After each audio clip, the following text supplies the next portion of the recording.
السلام علیکم ورحمۃ اللہ وبرکاتہ۔ الحمد للہ رب العالمین والعاقبۃ للمتقین والصلاۃ والسلام علی رسولہ الکریم۔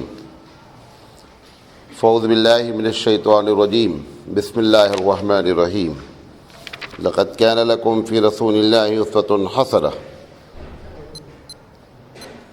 صدق اللہ العظیم۔ محترم حضرات، ہم سیرت حبیب مصطفیٰ صلی اللہ علیہ وسلم پر سلسلے وار گفتگو کر رہے ہیں، اور آج اس کا 288 سیریل ہے، 288۔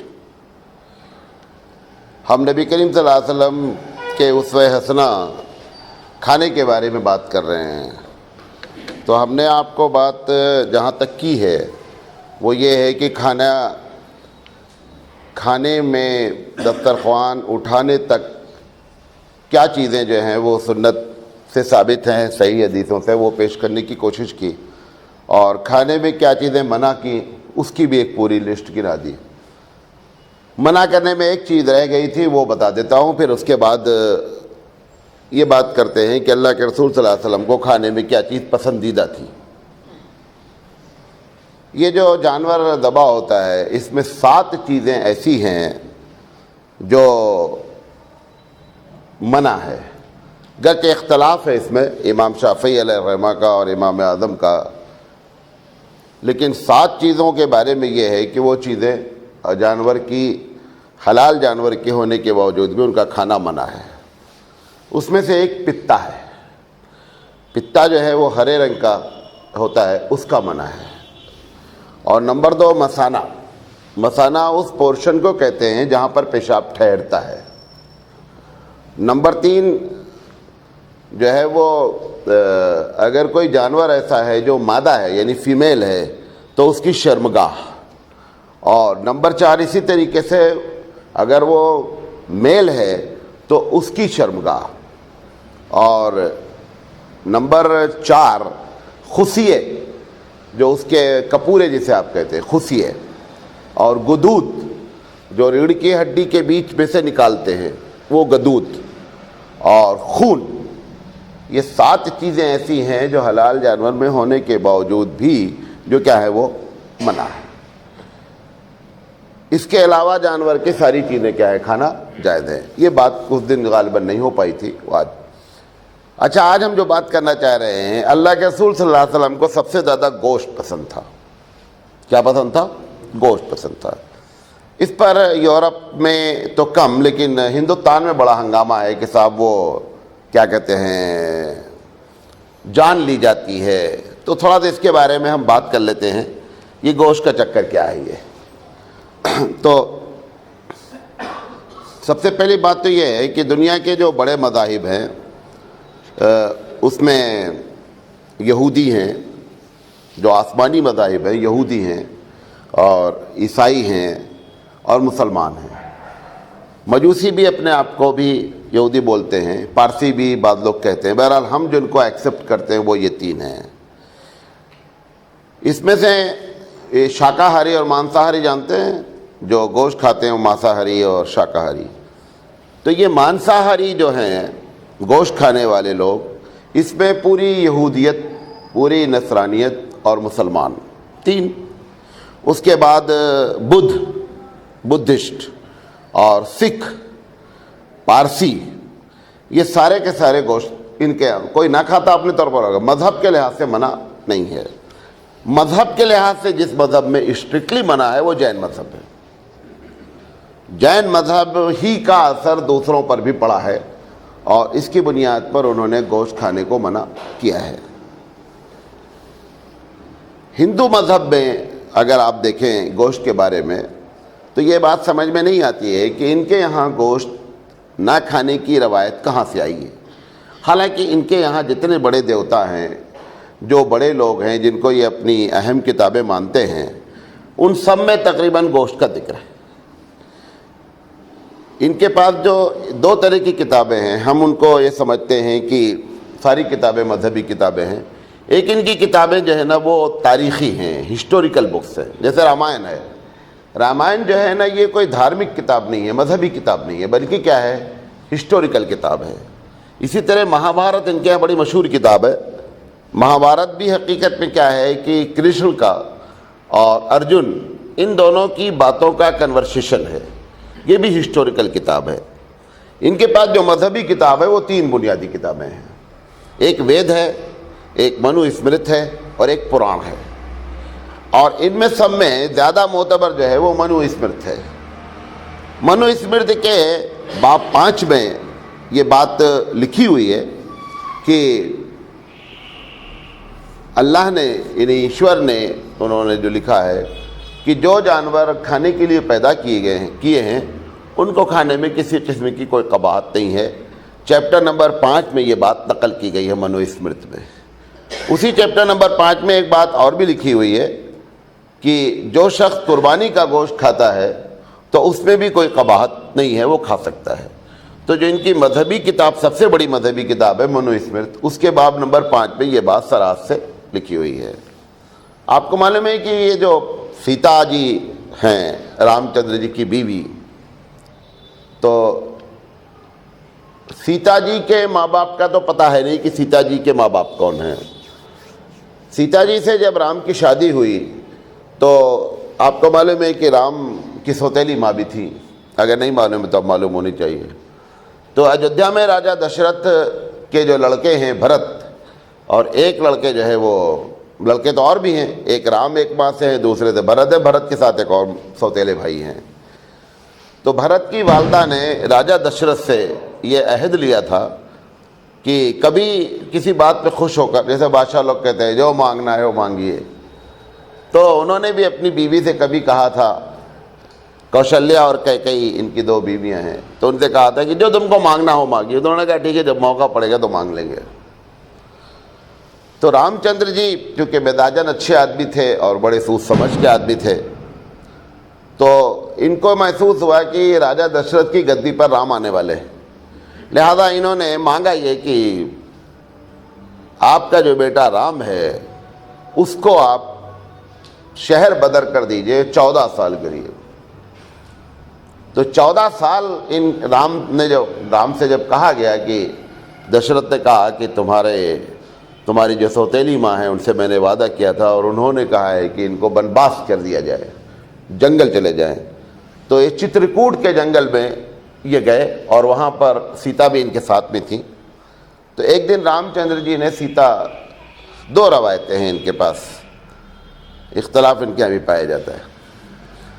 ایک روایت یہ ہے کہ ایک ہرن دوڑتا ہوا وہ جنگل سے گزرا، تو سیتا جی نے رام چندر جی سے کہا کہ اس بڑا خوبصورت ہے، تو اس بنیاد پر رام نے دھنش اٹھائی اور شکار کے لیے نکل پڑے۔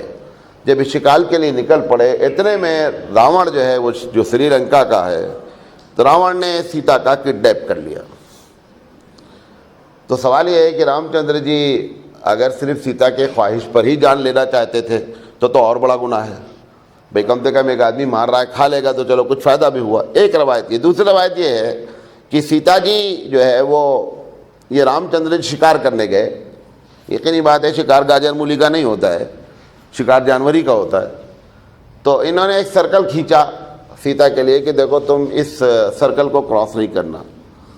وہ اتفاق سے ایک بھکاری آیا بھیک مانگنے، وہ راون تھا، تو اس نے ان سے بھیک مانگی، تو انہوں نے کہا کہ میں بھیک دیا، انہوں نے کہا کہ میں اس سرکل کو کراس نہیں، انہوں نے کہا میں بھکشا اسی وقت لوں گا جب آپ اس سرکل کو کراس کریں گے۔ بہرحال وہ لمبی چوڑی کہانیاں ہیں۔ کہنا یہ چاہتے ہیں کہ اس درمیان میں سیتا جی کا اپہرن ہو گیا، کڈنیپ ہو گئیں، جبکہ رام چندر جی شکار پر گئے ہوئے تھے۔ ایک بہت بڑا طبقہ ہندوؤں کا رام کے اوپر کیا ہے، وشواس رکھتا ہے، یقین رکھتا ہے۔ تو رام چندر جی، سوال یہ ہے کہ جب شکار کرنے گئے تو شکار کس چیز کا کیا گیا ہے؟ تو ان کے مذہب میں بھی گوشت کی بات لکھی ہوئی ہے۔ یا آپ شنکر جی جو ہیں، شنکر جی کے آپ لباس دیکھیں، جو اب تو خیر الگ الگ، لیکن ان کا جو اصل لباس جو بنایا جاتا ہے تو وہ ہمیشہ جو ہے نا وہ ٹائیگر کی جو ہے کھال پہنے ہوئے ہوتے ہیں، اسی کھال میں ہوتا ہے۔ اور ان کے اور بھی وشنو وغیرہ بھی اگر آپ دیکھیں ان کو بیٹھایا جب جاتا ہے تو اسی کھال پر جو ہے وہ شو کیا جاتا ہے۔ تو ایسا نہیں ہے، ان کے مذہب میں بھی یہی بات لکھی ہے۔ بلکہ یہ متاثر ہیں جین مذہب سے، اور اس بنیاد پر انہوں نے مانساہاری کی تبلیغ شروع کر دی۔ تو یہ تمام مذاہب کی رائے ہے گوشت کھانے کے بارے میں۔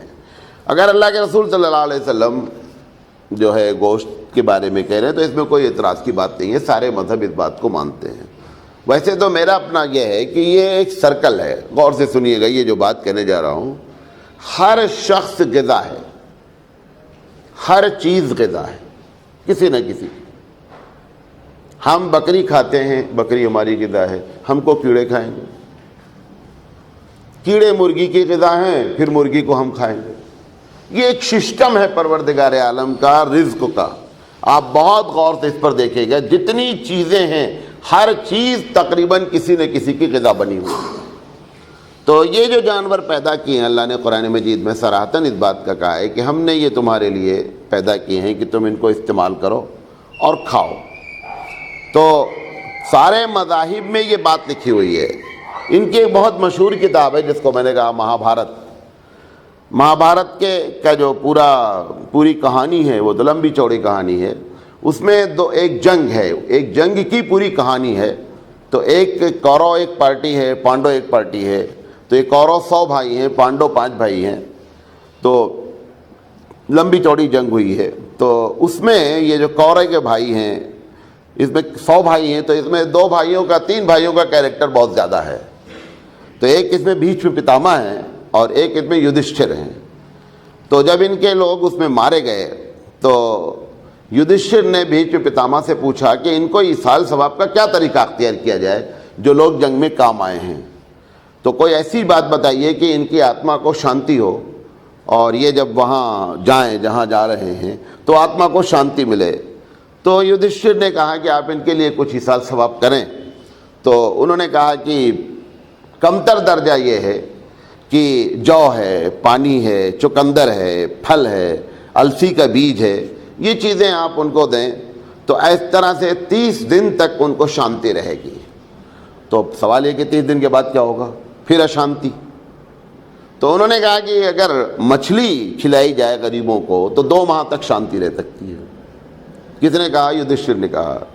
اور انہوں نے کہا کہ اگر بھیڑ کھلائی جائے تو 3 ماہ تک شانتی ہو سکتی ہے مردوں کو، اور اگر بکری کھلائی جائے، خرگوش کھلایا جائے تو 4 ماہ تک شانتی ہو سکتی ہے، اور اگر بکری کھلائی جائے تو 5 ماہ تک شانتی ہو سکتی ہے، اگر سور کھلایا جائے تو 6 ماہ تک شانتی ہو سکتی ہے، پرندے اگر کھلائے جائیں تو 7 ماہ تک شانتی ہو سکتی ہے، اور اگر ہرن کھلایا جائے تو 8 ماہ یا 9 ماہ تک شانتی ہو سکتی ہے، اگر گائے کھلائی جائے تو 10 ماہ تک شانتی ہو سکتی ہے، اور اگر بھینس کھلائی جائے تو 11 ماہ تک، اور اگر نیل گائے کھلائی جائے تو 1 سال تک، اگر بڑا بھینسا کاٹ دیا جائے، بھینسا سمجھتے ہیں، بھینس کا مذکر، تو 12 سال تک، اور اگر گینڈا کاٹ دیا جائے تو پوری لائف۔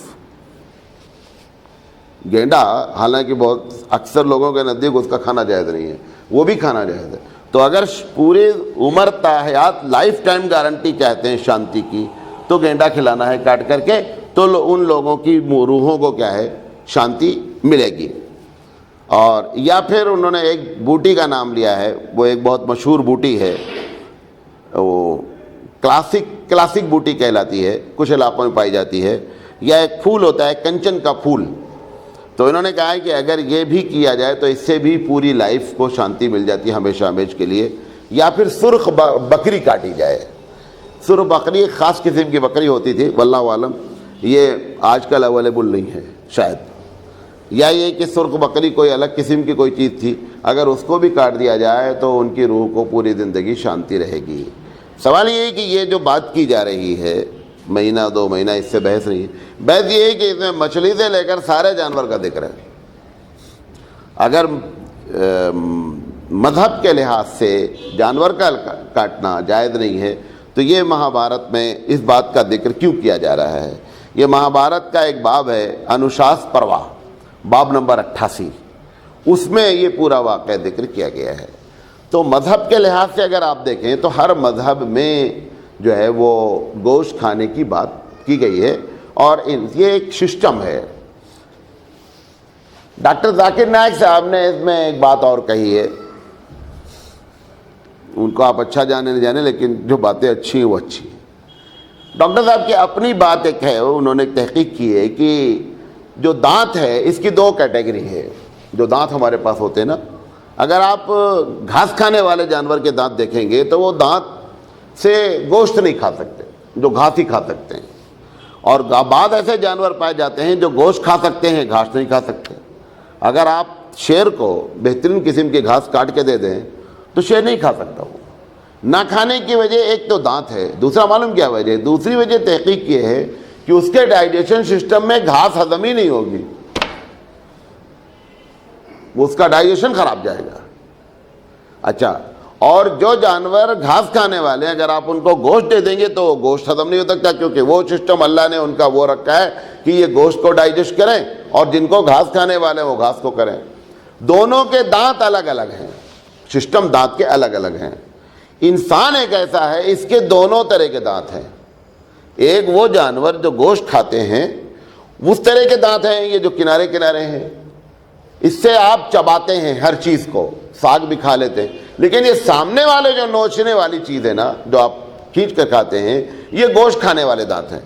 تو انہوں نے کہا کہ اللہ نے یہ جب پیدا کیا، اگر یہ مانا جاتا ہے کہ منو جو فرسٹ پرسن ہے یعنی آدم علیہ السلام اگر کریٹڈ بائی اللہ ہیں، اور جس کو تم بھی مانتے ہو ہم بھی مانتے ہیں، تو اللہ نے جب پیدا کیا ہے تو اس نے دونوں طرح کے دانت انسان کو رکھے ہیں، گھاس کھانے والے بھی رکھے ہیں اور کیا کہا ہے، گوشت کھانے والے بھی۔ لہٰذا آپ پالک کھاتے ہیں، میتھی کھاتے ہیں، سب کچھ کھاتے ہیں، اور اسی دانت سے گھاس بھی کھاتے ہیں۔ لیکن اگر آپ چوبڑ سے دانت کو نکالنا چاہیں، گوشت کو نکالنا چاہیں، تو آپ گوشت نہیں نکال سکتے، گوشت کے لیے سامنے کے دانت چاہیے، نوکیلے۔ تو انہوں نے کہا یہ دونوں دانت جو دیے جا رہے ہیں یہ بتا رہے ہیں کہ اوپر والا ہی چاہتا ہے کہ یہ دونوں چیزیں کھائیں۔ بات سمجھے میری؟ اچھا، ہمارا ڈائجیشن سسٹم یہ ہے کہ ہم گوشت بھی ہضم کر لیتے ہیں، اور گوشت اونٹ تک کے گوشت کو ہضم کر لیتے ہیں، اور پالک بھی ہضم کر لیتے ہیں۔ لیکن اگر بکری کو، پالک کھانے والی بکری کو اگر آپ گوشت دے دیں گے تو ہضم نہیں کر سکتی۔ اسی طرح شیر کچا گوشت ہضم کر سکتا ہے لیکن پالک نہیں ہضم کر سکتا۔ پالک اگر دیے تو اس کی بیماری شروع ہو جائے گی۔ تو یہ سارے ڈائجیشن سسٹم اور پلس دانت کے سسٹم، یہ دونوں سسٹم اس بات کو بتاتے ہیں کہ انسانی زندگی میں جو اس نے زندگی عطا کی ہے اس میں خود معلوم ہوتا ہے کہ انسان شاکاہاری بھی ہو سکتا ہے اور مانساہاری بھی ہو سکتا ہے۔ ایک بات۔ دوسری چیز، اگر جان لینے کی بات ہے، جان جہاں تک کہ بھائی کہ رحم ہونا چاہیے، جانوروں کو قتل کر دیا جاتا ہے اپنے فائدے کے لیے، اب تو اس بات کی تحقیق سائنس نے کر دی ہے کہ ہر چیز میں جان ہے۔ یہاں تک کہ اب آپ کو معلوم ہے، مجھ سے زیادہ آپ پڑھے لکھے ہیں، کہ میل اور فیمیل پائے جاتے ہیں پلانٹس میں۔ اللہ کے رسول کے زمانے میں کھجور کے بارے میں سب لوگ جانتے ہیں کہ مدینے میں آئے اللہ کے رسول صلی اللہ علیہ وسلم، اور انہوں نے میل فیمیل کو نہیں ملایا، کراس نہیں کیا، تعبیر نخل کہتے ہیں، نہیں کیا، نتیجہ ہوا کہ کھجور نہیں آئی۔ تو اگر میل فیمیل اور کراس کرنے کا سسٹم تک ہے جس میں کہ وہ کہتے ہیں کہ انجوائے کرتے ہیں اس کراس کرنے میں، تو سوال یہ ہے کہ جان کی ساری کیفیت ہو گئی۔ تو جان تو آپ بھی مان رہے ہیں، فرق اتنا ہے کہ ایک جان ایسی ماری جا رہی ہے کہ جو محسوس ہو رہی ہے کہ صاحب اس کو تکلیف پہنچ رہی ہے۔ بس دھان جب کاٹ رہے ہیں، گیہوں کاٹ رہے ہیں، ایک پودا بھی کاٹا جاتا ہے تو سینکڑوں جانیں ماری جاتی ہیں، تب جا کر کے وہ کہیں گیہوں نکلتا ہے۔ کروڑوں جانیں مانی جاتی ہیں تب وہ ایک ایکڑ میں جو ہے وہ گیہوں کاٹا جاتا ہے۔ تو جان تو ادھر بھی ماری جا رہی، جان ادھر ماری جا رہی ہے۔ پلانٹس میں، پھولوں میں، آپ کو بایو میں تو اب بچوں کو 7 سے پڑھانا شروع کرتے ہیں کہ اس میں پلانٹس ہوتے ہیں اور پلانٹس میں پھول کراس کرتے ہیں۔ اگر کہیں پر میل اور فیمیل پلانٹس نہیں ہیں تو ایسی شکل میں پھل نہیں آئے گا۔ کبھی کبھی پپیتا آپ دیکھیں، پپیتا آپ کے گھر میں ہوگا یا کیلا، پھل نہیں آئے گا اگر وہ کراس نہیں کیا جائے گا۔ یہ ہندوستان میں آپ جو دیکھتے ہیں کھجوریں پائی جاتی ہیں، چھوٹی چھوٹی ہوتی ہیں، کیونکہ ہم کو تعبیر نخل کا سسٹم نہیں معلوم ہے۔ اگر تعبیر نخل یہاں بھی کی جائے تو کھجوریں یہاں بھی اچھی پیدا کی جا سکتی ہیں۔ اب لے دے کر کے صرف ایک بات یہ ہے کہ صاحب ان کی تکلیف محسوس ہوتی ہے، ان کی تکلیف محسوس نہیں ہوتی ہے۔ مطلب آپ جب پودا کاٹتے ہیں تو پودا چلاتا نہیں ہے، یہ ذبح جب کرتے ہیں تو تکلیف محسوس ہوتی ہے۔ ابھی تحقیق ہوئی ہے لیٹسٹ اصل میں انسانوں کا جو ہیئرنگ پاور ہے نا، جس سے ہم سنتے ہیں، میں نے ابھی ایک ڈاکٹر سے بات کی کہ کیا سسٹم ہے اس میں، تو انہوں نے کہا کہ اس کو ہرٹز کہتے ہیں. 20 سے لے کر 20,000 تک فریکوینسی اگر ہوتی اس رینج میں تو ہم سننے کی صلاحیت رکھتے ہیں. اگر اس سے نیچے یا اس سے اوپر ہو جائے گی تو ہم نہیں سن سکتے. وہ جو 20,000 یہ نیچے کا حصہ ہے، آپ 20,000 کی وجہ سے زیادہ نہیں جانے، 20,000 نچلا حصہ ہے. کتا جو ہے 20,000 سے 40,000 تک سنتا ہے. جس چیز کو ہم قطعی نہیں سن سکتے اس کو کتا آسانی سے کیا کر لیتا ہے، سن لیتا ہے. اسی طرح ناک کا پاور ہوتا ہے. ہم جس چیز کو زندگی میں نہیں مہک محسوس کر سکتے، چونٹی سیکنڈوں میں محسوس کرتے اور آپ کے چینی کے ڈبے تک پہنچتی ہے. آپ اتنی اچھی خوبصورت ناک رکھتے ہیں، ڈبہ کھلا بھی رہے تو ابھی آپ بتا نہیں سکتے کہ کس ڈبے میں شکر ہے سونگ کر کے، لیکن وہ پتہ بھی نہیں رہتا کہ چیوٹی کہاں ہے. آپ کا ڈبہ اگر ایئر ٹائٹ نہیں ہے تو ایسی شکل میں چیوٹی وہاں تک اپنا، اور وہ صرف سونگنے سے ہوتی ہے. تو ابھی جو تحقیق ہوئی ہے وہ یہ ہے کہ یہ جو پلانٹس ہوتے ہیں، یہ جو پودے ہوتے ہیں، یہ خوب خوش ہوتے ہیں، غم کرتے ہیں. جب ان کو جیسے پیاس لگی ہوتی ہے پانی، اور اچانک جب ان کو بارش ہوتی ہے تو اس میں آوازیں پیدا ہوتی ہیں. ابھی تحقیق میں یہاں تک ہو گیا ہے کہ اس فریکوینسی کو پکڑنے کی کوشش کی جا رہی ہے. اور اگر جب پکڑ لی جائے گی، بعض لوگ کہنا ہے کہ پکڑ لی گئی، اگر وہ پکڑ لی جائے گی، ریکارڈنگ ہو جائے گی، تو ان کے ہنسنے کی، اس نے بولنے کی، ان کے غم کرنے کی ساری آوازیں اس کے بعد اس کی فریکوینسی کو بڑھا کر کے، جیسے آپ مائک میں کرتے ہیں کہ امام صاحب بولتے ہیں تھوڑا سا اور زیادہ سنائی پڑتا ہے، سیم اسی سچویشن میں ان کی ساری آوازوں کو سنایا جا سکتا ہے. تو اب ان کے جان کے بارے میں، ان کے غم کے بارے میں، ان کے رونے کے بارے میں، ان کے خوش ہونے کے بارے میں، یہ ساری باتیں تحقیق ہو گئی ہیں. ہمارا نہیں سننا. مثال کے طور پر ایک آدمی اندھا ہے، اس کے سامنے آپ نے جانور کاٹ دیا، اب وہ نہیں دیکھ رہا ہے کہ جانور کو کیا تکلیف ہوگی، تو ایسا تو مطلب نہیں کہ جانور کو تکلیف نہیں ہوئی. بھائی ہمارے اندھے ہونے کی وجہ سے نہیں تکلیف ہوئی. اگر ہم اس کو پکڑ نہیں پا رہے ہیں، ان کے خوشی کو اور ان کی تکلیف کو، اس کا یہ مطلب نہیں کہ ان کو تکلیف نہیں. گناہ تو برابر کا ہوگا جان لینے کا. مثال کے طور پر ایک آدمی مرڈر کر دے کسی ایسے آدمی کا جو اندھا ہو، بہرا ہو، گونگا ہو، لنگڑا ہو. جج صاحب پوچھے بھائی آپ نے اس کا مرڈر کیوں کیا؟ نہیں صاحب یہ بیکار اندھا تھا، بہرا تھا، لنگڑا تھا، لولا تھا، ہم مار دیا. تو جج صاحب چھوڑ دیں گے کہ نہیں تم نے اچھا کیا، اس کو مار دیا، ڈبل آپ کو پنشمنٹ ملے گا. ایسے آدمی کو تم نے چھوڑا نہیں جو بیچارہ اندھا تھا، بہرا تھا، لنگڑا تھا، لولا تھا. تو اگر یہ پلانٹس اندھے ہیں، بہرے ہیں، لنگڑے ہیں، لولے ہیں، اس کا یہ مطلب تو نہیں ہوا کہ اگر آپ کے پاس جان لینا ناجائز ہو تو آپ ان کی جان لیں کیونکہ یہ اندھے، بہرے، لنگڑے، لولے ہیں، اور جانور کی جان لینا ناجائز ہو جائے کیونکہ وہ دیکھ رہے ہیں اور چیخ رہے ہیں اور چلا رہے ہیں. بات سمجھ گئے؟ تو اگر انسان کے مرڈر میں اس چیز کی کوئی حیثیت نہیں ہے تو لہذا ان پلانٹس کے اس پہ بھی کوئی بات نہیں ہونی چاہیے. جان ہے چاہے پلانٹس کی. اب تو یہاں تک تحقیق ہے کہ یہ جو اسٹونز ہوتے ہیں، جو پتھر ہوتے ہیں، آپ دیکھیں آپ مسجد میں پتھر لگا دیں، مسجد میں پتھر کا کلر بدل جائے گا. ایک کلر بدلتا ہے آپ کے چلنے پھرنے سے. آپ کچھ نہ چلے پھریں، آپ صرف پتھر لگا دیں، کوئی آدمی نہیں چلے، مسجد کے کلر کا پتھر کیا ہو جائے گا؟ بدل جائے گا. کہتے ہیں اس میں بھی جان ہوتی ہے. اور قرآن کریم نے تو باقاعدہ یہ بات کہی ہے کہ دنیا کی ہر چیز اللہ کی تسبیح بیان کرتی ہے اور اللہ کی نماز پڑھتی ہے. نماز کا بھی ذکر ہے اور تسبیح کا بھی ذکر ہے. تو یہ جو بات سمجھانے کی کوشش کی جاتی ہے کہ صاحب یہ ان کی جان نہیں ہے، جان سب میں ہے، تکلیف سب کو ہو رہی ہے، ہم کسی کی محسوس کر پاتے ہیں، کسی کی محسوس نہیں کر پاتے ہیں. اچھا اللہ کا سسٹم دیکھیے. ایک بات اور کہہ کے اپنی بات، میں چاہ رہا ہوں یہ ساری باتیں ریکارڈ ہو جائیں، ایک بات آ جائے سامنے. جن جانوروں کو نہیں کھایا جاتا پروردگار عالم ان کی پیدائش کو کم رکھتا ہے. شیر کے لیے، ٹائیگر کے لیے بڑی بڑی آرگنائزیشن بنی ہے کہ ان کی حفاظت کی جائے. اس کے باوجود ڈیلی کیا ہو رہی ہے؟ ان کے نمبر کم ہو رہا ہے، کوئی نہیں کھا رہا ہے. جن کی حفاظت کرنے والا کوئی نہیں، اور ڈیلی لاکھوں کی تعداد میں کاٹی جا رہی ہیں، اس کے باوجود وہ شیر سے کئی ہزار گنا زیادہ ہیں. کیوں؟ اللہ کو معلوم ہے یہ میرے بندوں کی غذا ہے. آپ جیسے اپنے گھر میں دیکھتے ہیں کہ اگر 3 لیٹر دودھ کی ضرورت ہے تو 3 لیٹر دودھ لاتے ہیں، 20 کلو چاول کی ضرورت ہے تو 20 کلو چاول لاتے ہیں، 10 کلو گیہوں کی ضرورت ہے 10 کلو چاول. ایسے ہی یہ پوری دنیا اللہ کا کنبہ ہے اور اس نے ہم کو سسٹم دیا ہے کھانے کا, لہذا ہمارے کھانے کا سارا انتظام وہ کرتا ہے. یہ جو کبھی کبھی آپ شارٹیج ہوتی ہے, فوڈ کی شارٹیج دنیا چلاتی ہے کتاب گیہوں کم, ایسا کبھی نہیں ہوتا ہے. اگر کبھی آپ اطمینان سے بیٹھ کر کے, اب تو ساری چیزیں بہت آسان ہو جاتی ہیں, آپ ایک کنٹری کا نکال سکتے ہیں کہ کتنا چاول پیدا ہوا, کتنا گیہوں پیدا ہوا, اور ڈیوائیڈڈ بائی پاپولیشن کر دیں تو آپ کو معلوم ہو جائے گا کہ اتنا چاول پوری دنیا میں پیدا ہوا, جو کہ آدمی سے ہمیشہ زیادہ رہے گا.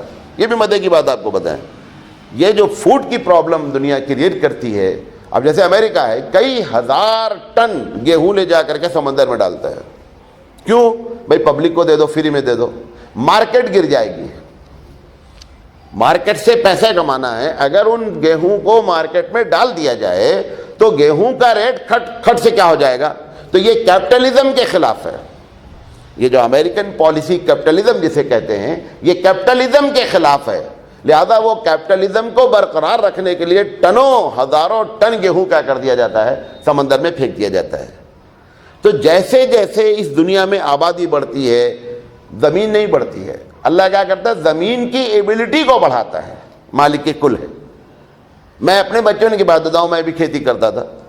ہم لوگ گیہوں بوتے تھے تو اب یہ بولتے تھے کہ صاحب اس گیہوں کے کھیت میں دھان پیدا نہیں کیا جا سکتا, تو اس کو چھوڑ دیا جاتا 6 مہینے کے لیے, تاکہ وہ زمین سورج سے اور اس سے طاقت حاصل کرے, پھر 6 مہینے کے بعد کھیت خالی رہے, اس کے بعد پیدا کیا جائے. آج کیا ہے, اسی کھیت میں ہم 4 فصل لیتے ہیں, اور 4 فصل اس وقت اگر 2 کنٹل پیدا ہوتا تو 8 کنٹل پیدا ہو رہا ہے. تو پتہ چلا 4 گنا فصل بڑھی اور 4 فصلیں ہوئی. تو جو آج کے 30 سال پہلے جو کھیت 2 کنٹل دیتا تھا, آج 32 کنٹل دے رہا ہے. کیوں؟ اللہ کو اپنے اس خاندان کو چلانا ہے. کہتا ہے الخلق یعل اللہ, کہ پوری مخلوق پروردگار عالم کا ایک کنبہ ہے. جیسے آپ اپنے چھوٹے سے گھر کو چاہتے ہیں کہ سسٹمیٹک رہے, دودھ کی کمی نہ ہونے پائے, سامان کی کمی نہ ہو, ایسے ہی اللہ رب العزت بھی اس دنیا کو چاہتا ہے کہ اس میں کسی قسم کی کمی نہیں ہونی چاہیے. تو شیر کو جانتا ہے کہ اگر یہ کم بھی ہو جائیں گے تو کوئی پرابلم نہیں, لیکن اگر گائے, بیل اور مرغی اور کیا کہتے ہیں مٹن کم ہو جائے تو پرابلم ہو جائے گی. آپ دیکھیں 1980 سے پہلے کی بات, ابھی زیادہ پرانی نہیں, ایک بڑا طبقہ انڈا نہیں کھاتا تھا. ہندوؤں کا ایک بڑا طبقہ انڈا نہیں کھاتا تھا.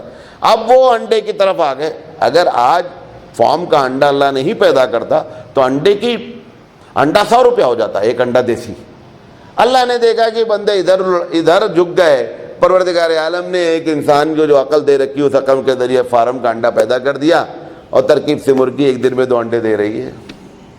آپ کو معلوم ہے اب فارم میں 36 گھنٹے اور 37 گھنٹے میں بھی 2 انڈا نکال دیا جاتا ہے. تو اس طریقے سے اللہ تعالیٰ کا یہ سسٹم ہے. اگر آپ کتے کو کبھی دیکھیں ہیں تو پہلا تو کیا ہے, جو کھایا نہیں جاتا ان کی پیداوار کم ہے. اگر پیداوار زیادہ ہے تو لائف کم ہے. نہیں سمجھے بات؟ جیسے شیر ہے, شیر کی پیداوار ہی کم کر رکھی ہے. اچھا, اب ایک جانور پیدا بہت ہو رہا ہے, اس کی لائف کو کیا کر دیا گیا ہے, شارٹ کر دیا گیا ہے. کتا 4 سے لے کر 12 بچے دیتا ہے سال میں ایک مرتبہ. بکری 50% جو ہے وہ ایک بچہ دیتی ہے, اور 25 سے 30% بلکہ 35% جو ہے وہ 2 بچے دیتی ہیں, اور بکیا جو ہے وہ 3% بچے دیتی ہیں. یہ جو 3 بچے دینے والی بکری ہے یہ 15% سے زیادہ نہیں ہے. اب سوال یہ ہے کہ کتا 12 بچہ دے رہا, اگر ایوریج 6 کا نکال لیں اور بکری کا ایوریج 2 کا نکال لیں, یہ 6 بچہ دینے والا کبھی بھی بکری کی پاپولیشن کو بیٹ نہیں کر پا رہا ہے.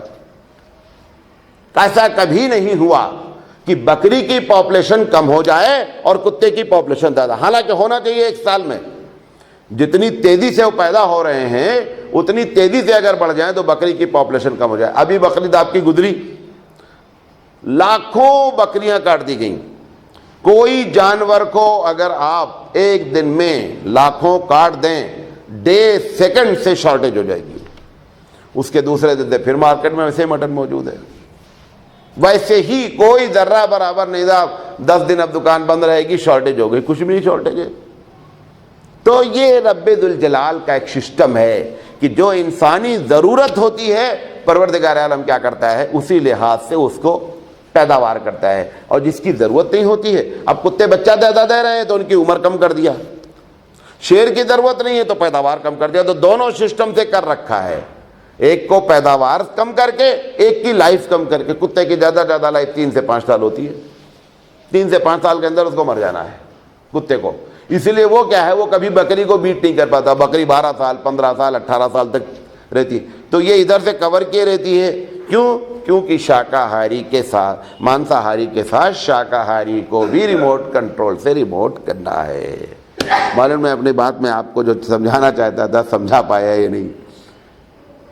ایسے ہی آپ دیکھیں یہ جو چلاتے رہتے نا اکنامکس والے، ہم لوگ جب اکنامکس پڑھتے تھے BA میں تو ایک آدمی بڑا فکر مند رہتا تھا، تو وہ کہتا تھا کہ پڑھاتا تھا جب لیکچر دیتا تھا کہ اگر ہندوستان کی پاپولیشن اسی ریشو سے بڑھتی رہے گی تو 2010 تک ایسا ہو جائے گا کہ جب آدمی چلیں گے تو لڑیں گے ایک دوسرے سے، پورا آنکڑا لگاتا تھا، اتنا ہوگا پھر کہاں ہوگا، اور زمین اتنی ہی ہے، ایک دم پاگل، کچھ بھی نہیں ہو رہا۔ کیوں؟ اسے یہ نہیں معلوم رہتا ہے کہ مریں گے کتنے، نمبر 1، اور اسے یہ نہیں معلوم رہتا ہے کہ جس گھر میں ایک آدمی رہتے تھے اب اس پر 50 منزلہ بنایا جا سکتا ہے، اگر 50 ٹائم بھی پاپولیشن بڑھے گی تو there is no problem for the land موجود اتنی ہی، اب جتنا اوپر جا رہے ہیں اتنا نیچے جا رہے ہیں، آپ کو معلوم۔ تو یہ سب بے مطلب کا ہیڈ ایک لینا ہے، یہ سب اللہ پہ چھوڑ دینے کا ہے، سمجھے؟ آپ اپنا گھر جیسے سنبھالتے ہیں، بازو والے کو کوئی فکر ہوتی تمہارے دودھ آیا کہ نہیں آیا، میں پوچھتا ہوں، بازو والے کو فکر رہتی ہے کہ تمہارے شکر ختم ہو گئی؟ نہیں، ایسے ہی اللہ کا قربہ، تمہیں فکر کرنے کی ضرورت نہیں ہے، تمہارے لیے اس نے کیا کہا ہے، تم تدبیر کرتے رہو، ریموٹ ہمارے ہاتھ میں ہے۔ ہم اگر کتے کی آبادی کو گھٹا سکتے ہیں اور بکری کی آبادی کو بڑھا سکتے ہیں، پیداوار گرچہ زیادہ ہو اس کے باوجود بھی پاپولیشن بکری کی زیادہ رہے گی، تو ہم کو اپنے رب پر اعتماد کرنا چاہیے۔ قرآن مجید کہتا ہے وَمَا مِن دَابَّةٍ فِي الْأَرْضِ إِلَّا عَلَى اللَّهِ رِزْقُهَا، اس زمین پر جتنے چلنے والے ہیں سب کی رسپانسبلٹی اللہ کہتا ہے میرے اوپر ہے، آپ گھبرائیں نہیں۔ آپ جاب کرتے ہیں پھر بھی کھانے کی شارٹیج ہوتی ہے، اور ٹائیگر کو فریش مٹن دیتا ہے، کوئی جاب نہیں کرتا ہے، نہ کسی دکان پہ جاتا ہے، اس کے نیچر میں ہے مردہ نہیں کھانا، فریش کھانا۔ آپ بتائیے کہاں سے فریش لا کے دیتا پروردگار عالم؟ کون سا جو ہے سلاٹر ہاؤس اس کے لیے بنا رکھا ہے؟ لیکن اس کا سسٹم ایسا ہے کہ اس کے سامنے جانور آتے ہیں، وہ ان کو فریش دیتا ہے اور ان کو کھاتا ہے۔ کچھ جانور ایسے ہیں دنیا میں جو صرف دودھ پیتے ہیں، آپ کو معلوم ہے؟ دودھ پیتے ہیں۔ جنگل میں بعض جانور ایسے ہیں کہ اگر ان کو دودھ نہیں پلا لیں تو ان کو چین نہیں ہے۔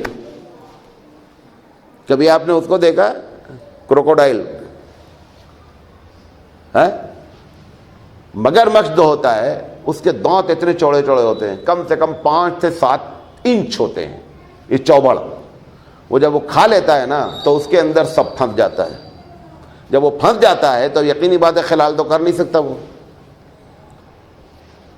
اللہ نے ایک پرندہ، اتنا میں نے خود دیکھا اپنی، اتنا چھوٹا پرندہ پیدا کیا، بڑا چھوٹا سا ہے، اس کو کوئی کھانا اچھا نہیں لگتا سوائے اس کے کہ اس کے دانت میں پھنسی ہوئی وہ چیزیں۔ اب وہ کیا کرتا ہے، باہر آتا ہے، کون؟ گھڑیال باہر آتا ہے، کروکوڈائل اتنا بڑا منہ کھول کے بیٹھ جاتا ہے، ایک ساتھ کم سے کم 20 سے 25 چڑیا اس کے منہ میں بیٹھی رہتی ہیں اور سب نکال رہی ہیں۔ تمہارا ہاتھ پائے تو کھینچ لے جائے، اس کو ہی معلوم ہے کہ یہ ہمارا خلال کر رہی ہیں، کبھی منہ نہیں دباتا، اگر وہ دبا دے تو ساری چڑیا ایک مرتبہ میں ختم، لیکن وہ چڑیا اس کے منہ میں بیٹھ کر کے ساری صفائی کرتی، اس کا رزق پروردگار عالم نے وہاں رکھا ہے۔ وہ جو آدمی کو دیکھ کر کے منہ دبا دیتا ہے وہ چڑیا بھی گوشت ہی ہے، اس کو منہ دیکھ کر کبھی زندگی میں آج تک اس نے منہ نہیں دبایا ہے، اور وہ چڑیا کھا کر کے جب سب اڑ جاتی ہیں، جب حضرت کا خلال ہو جاتا ہے تو یہ اندر چلے جاتے ہیں۔ یہ سب بتا رہا ہے رب ذوالجلال کا سسٹم ایک ہے۔ تو گوشت جو ہے سب مذہب میں ہے، ہمارے رسول اکرم صلی اللہ علیہ وسلم کو بھی پسند ہے۔ تو مختصر گوشت کے بارے میں بتا دیں کہ آپ نے کیا کیا گوشت کھایا ہے اور کیسے کیسے کھایا ہے۔ تاکہ آپ لوگ بھی ویسے ویسے گوشت کھائیں۔ نبی کریم صلی اللہ علیہ وسلم نے فرمایا، ابن ماجہ کی روایت ہے کہ ہر ایک کا ایک لیڈر ہوتا ہے، ایسے ہی کھانے کا لیڈر گوشت ہے، کھانے کا لیڈر گوشت ہے۔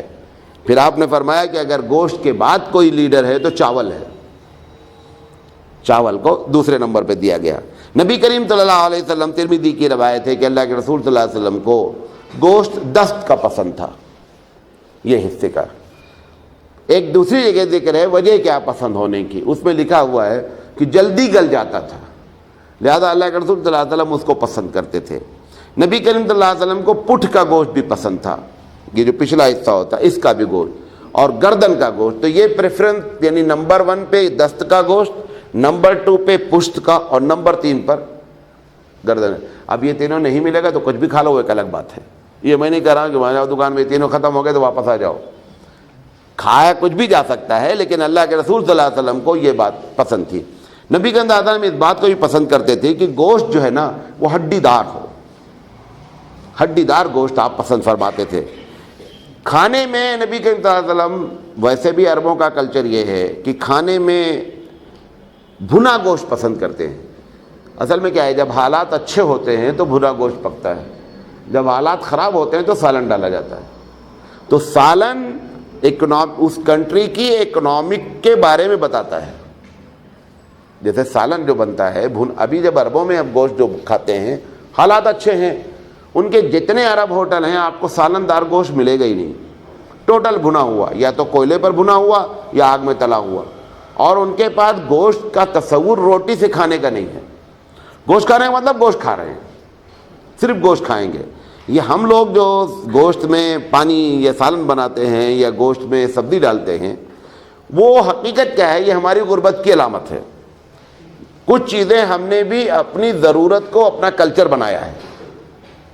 اب میں مثال کے طور پر آلو گوشت آپ نے بنا دیا، اب آلو میں جب گوشت کا مسالہ پایا تو آلو ٹیسٹی ہو گیا، تو اس وجہ سے یہ ساری چیزیں وہاں سے شروع ہوئیں۔ نبی کریم صلی اللہ علیہ وسلم، کیونکہ دونوں روایتیں، سالن کی بھی روایت آ رہی ہے بھنے ہوئے گوشت کی، تو یہ میں نے تطبیق دینے کی کوشش کی، شروع کے جو حالات خراب رہے ہوں گے تو سالن دار گوشت کھایا گیا ہے، اور جب حالات اچھے ہوئے ہوں گے تو بھنا ہوا گوشت کھایا گیا، کیونکہ بھنا ہوا گوشت زیادہ لگتا ہے۔ سالن میں آپ 1 کلو میں پورا گھر کھا لیں گے، بھنا اگر آپ رکھ دیں تو 3 آدمی مار دیں گے، ختم ہو جائے گی بات۔ آپ دیکھیں چکن فرائی جو شادیوں میں دی جاتی ہے وہ کیوں 2 بوٹی دیتا ہے، کیونکہ چکن فرائی زیادہ کھائیں گے لوگ، وہ 2 بوٹی رکھ دیتا ہے پہلے ہی مرتا ہے، اس کے بعد جاؤ قسمت تمہاری، اگر اچھی بوٹی آ گئی تو ٹھیک، اگر بوٹی خراب آ گئی تو تمہاری قسمت۔ تو وہ زیادہ نہیں دیا جا سکتا، وہ سالن لے کے گھومتا رہتا ہے۔ تو اس طریقے سے بھنا ہوا گوشت بھی اللہ کے رسول نے کھایا ہے، اور سالن میں لوکی بھی ڈالی گئی ہے۔ نبی کریم صلی اللہ علیہ وسلم کو جو ہے وہ لوکی بہت پسند تھی، تو یہ کبھی نہیں کہنا چاہیے میں لوکی نہیں کھاؤں گا۔ آپ نہ بھی کھائیں تو جملہ یہی کہیں زبان سے، نہیں صاحب میں آئی ڈونٹ لائک، ایسا نہیں بولنا چاہیے۔ اللہ کے رسول صلی اللہ علیہ وسلم کی جب پسند ہے تو ہم کو پسند نہ بھی ہو تو بھی لوکی سے ہم کو محبت ہونی چاہیے۔ اتنی محبت نہیں ہونی چاہیے کہ موضوع حدیث بنا دو۔ ایک صاحب کو یہ بات معلوم ہو گیا اللہ کے رسول کو لوکی بہت پسند ہے، تو لوکی بیچ رہے تھے، اب وہ لوکی نہیں بھی کی شام میں، انہوں نے ایک حدیث کر دی، فوراً بنا دیا، یعنی میڈ بائی دیٹ گائے وہ حدیث۔ اس نے کہا کہ قال رسول اللہ صلی اللہ علیہ وسلم من اکل الدب دخل الجنہ، کہا کہ اللہ کے رسول نے فرمایا کہ جو لوگ لوکی کھائیں گے وہ جنت میں جائیں گے۔ وہ 5 منٹ میں اس کی لوکی ختم ہو گئی۔ تو پسند ہونے کا مطلب اتنا نہیں پسند کرنا ہے کہ ان کے نام لے کر کے جو ہے وہ ایسی حدیث گردی جائے، ایسی بھی شرارت لوگ کرتے ہیں۔ نبی کریم صلی اللہ علیہ وسلم گوشت کا کباب بھی کھاتے تھے۔ وہ کباب وہ یوپی والا کباب نہیں ہے، اس کو سمجھ لیں، اس میں آپ لوگوں کی فضیلت زیادہ ہے۔ یہ جو کباب یہاں بنتا ہے کہ جب گوشت ہوتا ہے اس کو پتلا پتلا کاٹ لیتے ہیں، پھر اس کو سکھلا دیا جاتا ہے نمک وغیرہ لگا کر کے، پھر اس کے بعد جب ان کو کھانا ہوتا ہے تو اس کو فرائی کر لیں یا ڈائریکٹ چولہے پر۔ یہ اللہ کے رسول صلی اللہ علیہ وسلم کی عادت ہے، لگتا ہے وہاں سے یہاں آئی ہے۔ یہ یوپی میں ایک دم کانسیپٹ نہیں ہے۔ یوپی والوں کو وہ کباب اگر بولے تو بس وہی شامی کباب ہے۔ یہ کباب کا کانسیپٹ نہیں ہے کہ اس کو کاٹ کر کے پھر جو ہے اس کو سکھلا لیا جائے. اچھا وہ اس میں کیا ہے، لائف بہت ہے. اگر وہ صحیح سوکھ گیا دھوپ پا کر کے تو آپ اس کو 6 مہینہ 7 مہینہ بھی رکھیں نا تو کوئی فرق نہیں پڑتا ہے. اللہ کے رسول صلی اللہ علیہ وسلم کے بارے میں بھی یہی ہے کہ آپ جو ہے وہ اس کو سکھلوا لیتے تھے، اور اس کے بعد روایتوں میں تو یہ ہے کہ 15 دن 20 دن یا اور اس سے زیادہ بھی آپ کھاتے رہتے تھے. نبی کریم صلی اللہ علیہ وسلم نے کلیجی بھی بھنی کھائی ہے، بھلی ہوئی کلیجی. خاص کر جب آپ قربانی کرتے تھے اور عیدگاہ سے واپس آتے تھے تو پہلی فرصت میں، کیونکہ کلیجی 5-10 منٹ پک جاتی ہے، تو کلیجی آپ نے بھنی ہوئی کھائی ہے. مسلم شریف کی روایت ہے. پائے بھی نبی کریم صلی اللہ علیہ وسلم نے کہا ہے، نسائی کی روایت ہے. پایا اگر صحیح بن جائے تو حقیقت میں سارے گوشت کے آگے کیا ہے، پھل. تو وہ جو اللہ کے رسول صلی اللہ علیہ وسلم یہ بتا رہے، اس لیے رہا ہوں، گوشت کے بارے میں بہت سی حدیثیں ہیں، اس میں سے میں آپ کو چند باتیں بتا دے رہا ہوں تاکہ ایک ایک کا نام لے کر بتا دیں کہ یہ چیزیں کھائی گئی ہیں. تو کلیجی کھائی گئی ہے، پائے کھائے گئے ہیں. اللہ کے رسول صلی اللہ علیہ وسلم کو گردہ نہیں پسند تھا. آپ اندازہ کریں کہ آج یہ تحقیق ہوئی ہے کہ گردہ فلٹر کرتا ہے یورین کو، پیشاب کو. یہ 1400 سال پہلے کیسے معلوم ہو گیا اللہ کے رسول کو؟ کون سا بایولوجی پڑھے تھے؟ یہی وہ باتیں ہیں جو بتاتی ہیں کہ یہ بندہ گائیڈڈ بائی گاڈ ہے. 1400 سال پہلے کسی کو نہیں معلوم تھا کہ کڈنی پیشاب کو فلٹر کرتی ہے. اللہ کے رسول صلی اللہ علیہ وسلم نے اس وقت یہ بیان فرمایا کہ مجھے کڈنی نہیں پسند ہے کیونکہ یہ پیشاب اس کے اندر ہوتا ہے. حالانکہ کوئی ایسی تحقیق نہیں تھی، نہ کوئی لیب تھا، نہ کوئی بایو کا کلاس چلتی تھی، لیکن اللہ کے رسول صلی اللہ علیہ وسلم کو گردہ جو ہے وہ پس کھائے منع نہیں کیا ہے، کھا سکتے ہیں. مغز بھی نبی کریم صلی اللہ علیہ وسلم، مغز، برین، بدھی، یہ بھی جو ہے نا بھون کر کے کھائی گئی ہے. اور یہ پائے والی جو روایت میں نے آپ کو بیان کی، اس کو 15 دن تک کھایا جاتا تھا. اگر پایا صحیح پکا دیا جائے سردی کے دنوں میں، پایا کھایا جاتا ہی سردی کے دنوں میں. یو پی میں بھی بہت پایا پکتا ہے سردیوں میں، تو پھر کھاتے ہیں 2-4 دن. اور اس کے بارے میں یہ ہے کہ جتنا باسی ہوگا اتنا اچھا ہوگا. تو یہ بخاری کی روایت ہے کہ اللہ کے رسول صلی اللہ علیہ وسلم کے لیے ازواج مطہرات 15 دن تک جو ہے پائے جو ہے پکا کر کے رکھتی تھیں. نبی کریم صلی اللہ علیہ وسلم اونٹ کا گوشت بھی آپ کھاتے تھے، نیچرل چیز ہے. مرغی بھی آپ نے کھائی ہے. اچھا، خرگور کا گوشت آپ نے کھایا ہے، بخاری کی روایت ہے، اور وہ بھی بھنا ہوا. نیل گائے کا گوشت، نیل گائے جانتے ہیں، گائے کے طریقے سے ایک جانور ہوتا ہے، شکل وہ صورت گائے کے طریقے سے ہوتی ہے لیکن اس سے تگڑا ہوتا ہے اور جنگلی ہوتا ہے. یہ بڑے ہی ہوشیار قسم کے جانور ہوتے ہیں. جس علاقے میں پیدا ہو جاتے ہیں پوری فصل کو تہس نہس کر دیتے ہیں. اور ان کے بیٹھنے کی سٹائل ایسی ہوتی ہے کہ جب یہ بیٹھیں گے نا تو پوری گینگ بیٹھے گی. جب گینگ بیٹھے گی تو گولائی میں بیٹھیں گے، ہر آدمی چاروں طرف منہ کر کے بیٹھے گا. جب ان کو دھوپ کھانی ہوگی یا کوئی چیز ہوگی تو بیچ میں بیٹھیں گے، ایک دم گول بیٹھیں گے اور چاروں طرف دیکھتے رہیں. ان کا ایک کوئی سگنل ہوتا ہے، جیسے ہی انہوں نے کسی آدمی کو دیکھا وہ ایک آدمی پاس کرے گا، وہ ایک جانور، اور سارے جانور جو ہے نا اٹھ کر کے سرپٹ بھاگنا شروع کریں گے. آپ محسوس بھی نہیں کر پائیں گے کہ اتنی تیز انہوں نے سگنل کیسے پاس کر دیا کہ آپ خطرہ ہے، اٹھ جاؤ. تو اس کا شکار بھی کیا جاتا ہے، ہم لوگوں کے علاقے میں بہت پایا جاتا ہے نیل گائے کا گوشت. چکور کا گوشت آپ نے کھایا ہے. چکور ایک پرندہ ہوتا ہے، یہ اس کے بارے میں مشہور ہے، واللہ عالم کہاں تک سچ ہے، کہ جب چاندنی رات ہوتی ہے نا تو یہ چاند کو بہت غور سے دیکھتا ہے اور اس کا بڑا عاشق ہے. چاند اور چکور دونوں کیا ہے، یہ کپل ہیں. تو چکور کا گوشت بھی کھانے کا ذکر ہے، ترمذی شریف میں روایت ہے. ایک پرندہ ہوتا ہے سرخاب، دیکھا ہے کبھی؟ سرخاب نام سنا ہے؟ سرخاب کے جو پر ہوتے ہیں نا وہ بڑے خوبصورت ہوتے ہیں. بڑے بڑے راجا مہاراجا پہلے، ابھی بھی خیر یورپ وغیرہ میں یا بعض اچھی کمپنیوں میں سرخاب کے پر کو جوتے میں لگایا جاتا ہے خوبصورتی کے طور پر. جیسے سانپ کے چمڑے سے جوتا بنتا ہے، ایسے ہی جو چمڑے سے لگ کر کے اس کے اوپر سرخاب کے پر کو لگایا جاتا ہے. بہت خوبصورت پر ہوتا ہے اور گوشت بھی اس کا بہت ہی ٹاپ کلاس کا ہوتا ہے. اللہ کے رسول صلی اللہ علیہ وسلم نے سرخاب بھی کھایا ہے. گائے کا گوشت بھی نبی کریم صلی اللہ علیہ وسلم نے کھایا ہے، بخاری اور مسلم کی روایت ہے. اور گائے کے گوشت کے بارے میں قربانی بھی کی ہے. مچھلی جو ہے اللہ کے رسول صلی اللہ علیہ وسلم پسند تھی، آپ کھاتے تھے. ایک مرتبہ ایک مچھلی بہت بڑی صحابہ کو مل گئی، یہ ایک سفر سے واپس آ رہے تھے، تو آپ اتنی بڑی تھی کہ اس کی جو بیچ کی ہڈی تھی اس کو جب ایسے رکھ دیا گیا نا تو نیچے سے اونٹ گزر سکتا تھا. حدیث میں آتا ہے کہ اس کی جو ہڈی تھی اگر اس ہڈی کو ایسے کمان کی شکل میں رکھ دیا جاتا تو سوار اونٹ نیچے سے گزر جاتا، ہڈی ٹچ نہیں ہوتی. تو اتنی بڑی مچھلی ان کو ملی تھی، امبر مچھلی تھی وہ. تو امبر مچھلی جو ہے نبی کریم صلی اللہ علیہ وسلم کے ان کے بارے میں پوچھا گیا کہ اللہ کے رسول ایسی مچھلی ملی راستے میں ہم لوگوں کو، تو ہم لوگوں کا سفر بہت اچھا رہا ہم لوگ. تو انہوں نے کہا بچی ہو تو کچھ ادھر بھی لاؤ بھائی. تو اللہ کے رسول صلی اللہ علیہ وسلم کو مچھلی پسند تھی. اور ویسے بھی آپ کو معلوم ہونا چاہیے کہ جنت کی جو پہلی غذا ہے وہ کیا ہے؟ وہ مچھلی ہے. تو انشاءاللہ زندگی رہی گوشت کے بارے میں بات ہو گئی ہے اور آگے انشاءاللہ بات کریں گے. یہ عبدالرشید صاحب جو ہے وہ ہورکیری صاحب ہیں، ان کی درخواست آئی ہے. ان کی طبیعت بہت ناساز ہے، اللہ تعالیٰ ان کو صحت تامہ کاملہ عاجلہ عطا فرمائے. ہم لوگ بھی دعا کریں گے. بسم اللہ الرحمن الرحیم. سبحانک اللہم و بحمدک و تبارک اسمک و تعالی جدک و لا الہ غیرک. اللہم انت السلام و منک السلام تبارک یا ذا الجلال والاکرام. اللہم انی اسألک علما نافعا ورزقا واسعا حلالا طیبا وشفاء من کل داء رب اغفر وارحم وانت خیر الراحمین. اے پروردگار عالم، جن کی اپیل آئی ہے اللہ ان کو صحت تامہ کاملہ عاجلہ عطا فرما. اے رب اغفر، ان کے متعلقین جو لوگ ہیں ان کو بھی ان کے ساتھ خدمت کرنے کا موقع عطا فرما. رب اغفر وارحم وانت خیر الراحمین برحمتک لا الہ محمد رسول اللہ.